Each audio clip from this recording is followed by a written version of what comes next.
You know that feeling. The pressure, the crowd, the ball on the spot. It's just you, the keeper, and the weight of the game on your shoulders. Penalties. They look simple, but they're a mind game. A battle of wills. And for most players, it's a coin toss.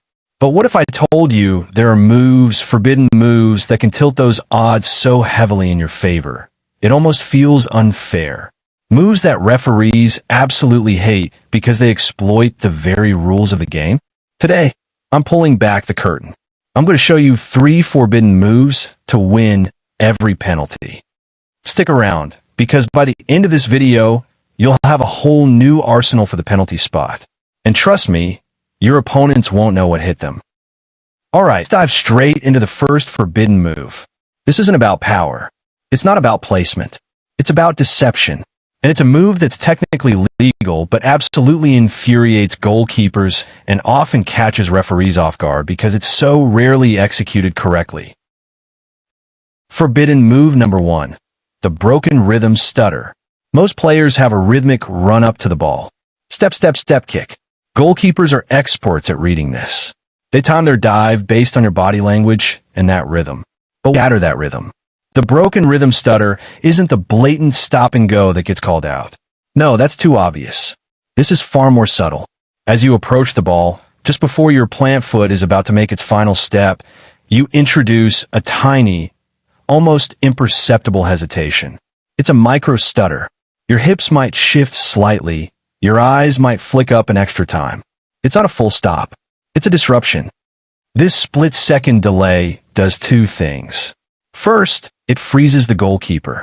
They've committed to timing your normal run-up, and now suddenly, their internal clock is off. They often stutter their dive, leaving them flat-footed or forcing an early, weak reaction. Second, it gives you an extra fraction of a second to read their reaction. Did they lean? Did they shift their weight? That tiny window is all you need to adjust your shot to the opposite side. Refs hate this because it's borderline. It's not a full feint. It's a natural adjustment in your run, but it's devastatingly effective. Practice this. It's about control, not brute force. Ready for number 2? This one is pure psychological warfare. It preys on the referee's desire for a clean game and the goalkeeper's anxiety. Forbidden move number 2. The pre-shot performance, the stare down and exaggerated placement. This isn't about what you do during the shot, but what you do before it. When you pick up that ball, walk purposefully to the spot. Don't rush. Place the ball with exaggerated care. Tap it, adjust it. Look at the referee, make eye contact. Then, and this is crucial, stare down the goalkeeper. Not aggressively, but intensely. Let them feel your gaze.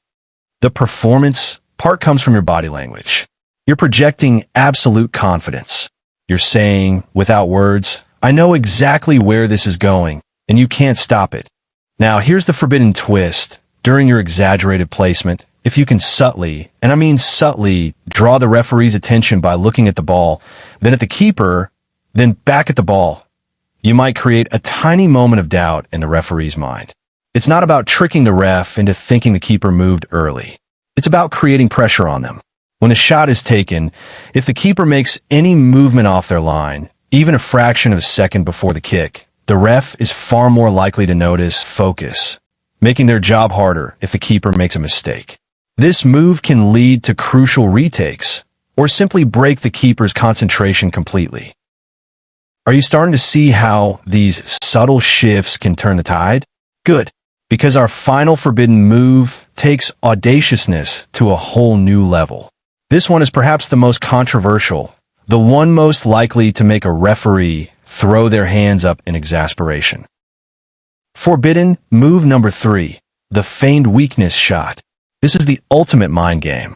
It requires incredible nerve, but when pulled off, it's almost unstoppable. Instead of aiming for power or a top corner screamer, you intentionally make your run-up and initial body language suggest a weak, easily saved shot. You approach the ball almost casually, maybe even look slightly hesitant.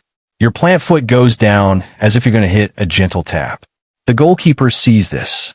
They predict a weak shot, perhaps a low roller, easy to gather.